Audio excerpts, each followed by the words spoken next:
Sri Lanka, a land of rich history and breathtaking landscapes.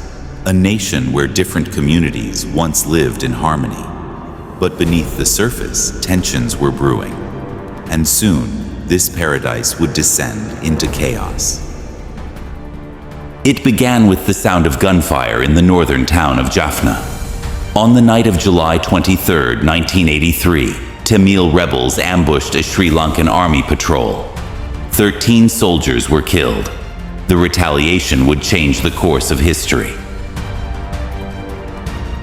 In Colombo, rage turned into violence. Mobs took to the streets, fueled by anger, revenge, and political manipulation. Tamil-owned businesses were set ablaze. Homes were destroyed. Families fled. But many never made it.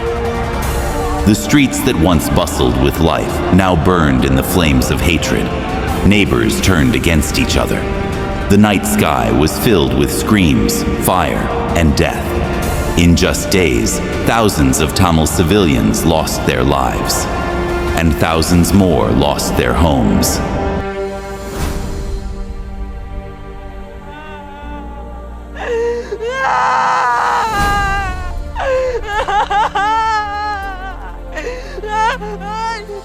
For the Tamil people, this was not just a riot.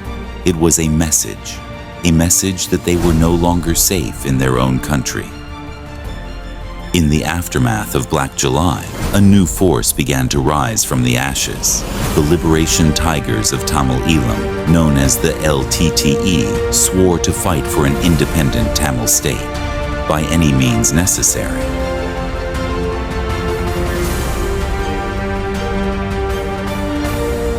The government responded with force. Sri Lanka was now at war. In the jungles of the north, battles erupted between the Sri Lankan army and the LTTE.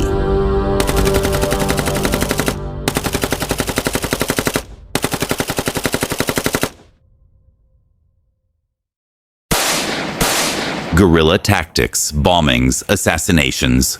No one was safe.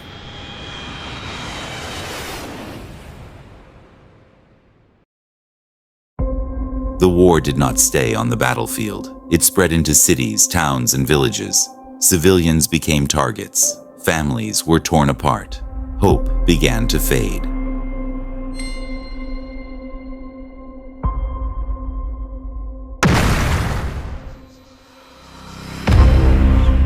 In 1987, India stepped in, sending thousands of troops under the banner of peace. But peace was never an option.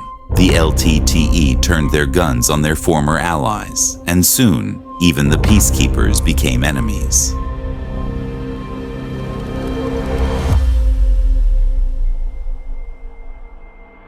In the years that followed, governments changed, promises were made, and broken.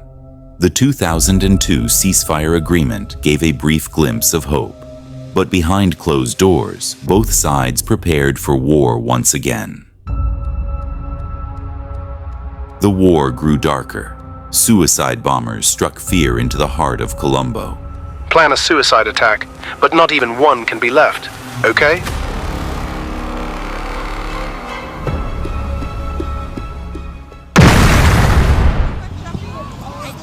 Today, LTTE terrorists launched a suicide bomb attack near the central bank in Colombo.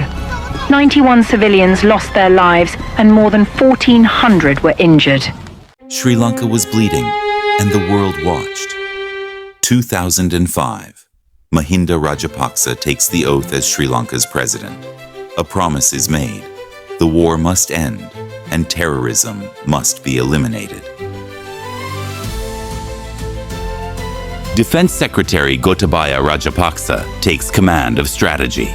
The Sri Lankan military prepares for its final offensive. Every battle is planned with precision. The time to strike is now.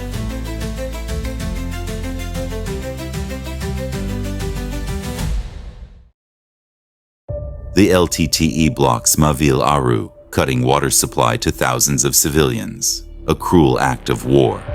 Sri Lankan forces respond, launching an attack to reclaim the reservoir.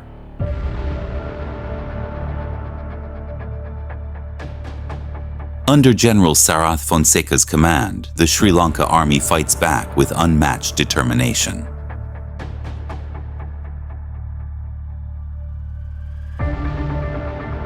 The Navy, led by Admiral Wasantha Karanagoda, destroys LTTE's smuggling routes. The Sea Tigers, once a feared naval force, are now losing their grip. The Air Force, under Air Marshal Roshan Gunathilaka, delivers precision strikes on LTTE strongholds, turning the tide of war.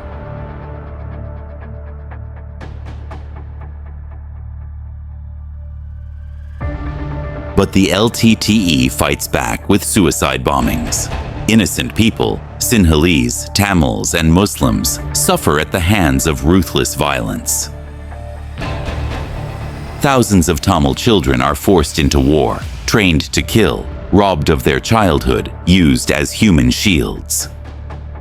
Deep in the eastern jungles, the LTTE's last stronghold stands tall, Thopigala. For years it was untouchable, a fortress of terror. But now the Sri Lanka army moves in. Gunfire rips through the silence, the jungle shakes with explosions. And then, victory. The lion flag is raised, marking a turning point in the war. Underground, hidden in darkness, the mastermind of the LTTE plots his next move. Velupillai Prabhakaran, once untouchable, now hears the distant sound of battle drawing closer. His radio crackles. His commanders whisper. He knows the inevitable is near. From the sky, destruction rains down. The Sri Lanka Air Force launches its most powerful strikes yet. Precision bombs tear through LTTE training camps, armories, and bunkers. Smoke rises over the Wani. The LTTE is losing ground, losing power, and losing time. The world is watching. In the United Nations, President Mahinda Rajapaksa stands tall. He speaks not of war, but of justice. Sri Lanka fights not against a people, but against terror, he declares. The international pressure builds, but Sri Lanka does not back down. The war must end. Sri Lanka fights not against the people, but against terror. In the deep blue of the Indian Ocean, the LTTE's final lifeline moves under cover of night, a massive smuggling ship loaded with weapons. But the Sri Lanka Navy is ready. Radar locks on, missiles fire. The explosion lights up the night sky. The Sea Tigers are drowning. The LTTE is suffocating. In a dimly lit war room, two brothers sit in silence. Mahinda and Gotabaya Rajapaksa, one the president, the other the strategist. Reports lay scattered across the table. A decision is made. This war will not be paused. It will not be delayed. The final battle is coming. Kilinochchi, the LTTE's de facto capital. For years it was untouchable. But now Sri Lankan soldiers march forward. The ground shakes with tank fire. Trenches fill with smoke. LTTE fighters retreat, their once feared empire collapsing. The capital of the rebels has fallen. War is cruel, but nothing is more cruel than using the innocent as shields.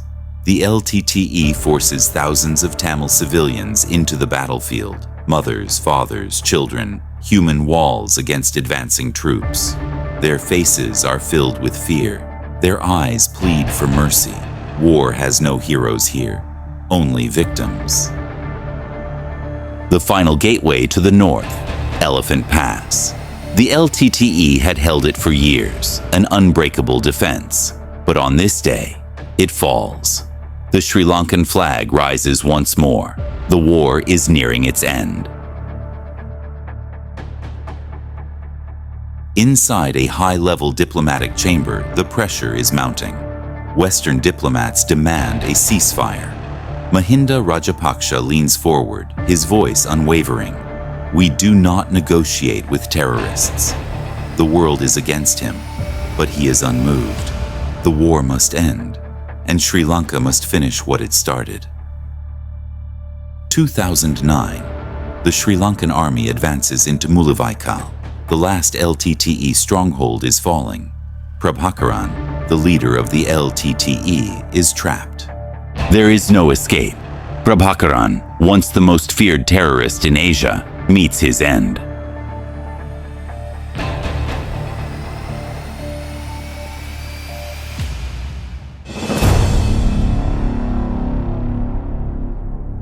On May 18, 2009, President Mahinda Rajapaksa announces to the nation, "The war is over." The people of Sri Lanka celebrate. After 26 years, peace has returned. The LTT terrorism, which oppressed all the people of this country, including Sinhalese, Tamils and Muslims for almost 3 decades, is over from today. Celebrate the victory peacefully.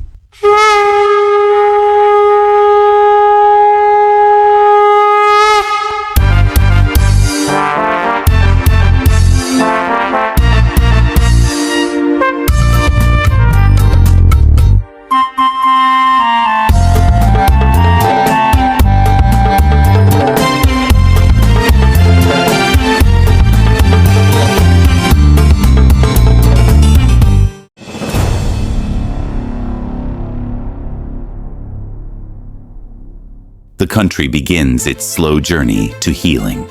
The military works tirelessly to remove landmines left behind, ensuring that children can once again play in safety.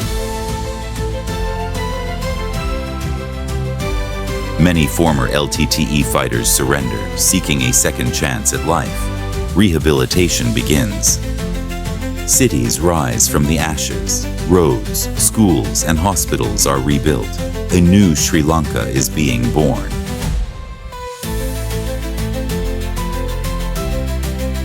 Sri Lanka stands united, a nation once torn apart by war, now walking toward peace. The past will never be forgotten, but the future is waiting.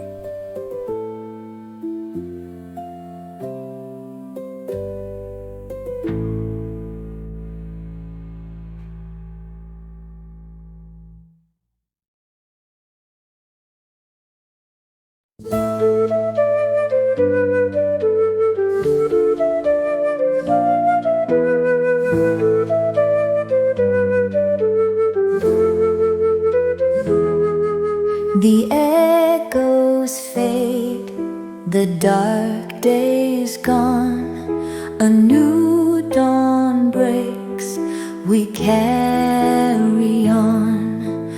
Wounds may heal, but hearts must mend. Together now, we rise again, through shattered dreams, through silent cries. We find our hope in open skies. Hand in hand, we light the way. A brighter world begins today. We rise as one, no more divide. Love will be our only guide. Through every voice, through every land, we build the future, hand in hand. No flags of war, no lines of hate, just one strong heart we elevate. A nation whole, a world at peace. Let love and kindness never cease. Through shattered dreams, through silent cries, we find our hope in open skies. Hand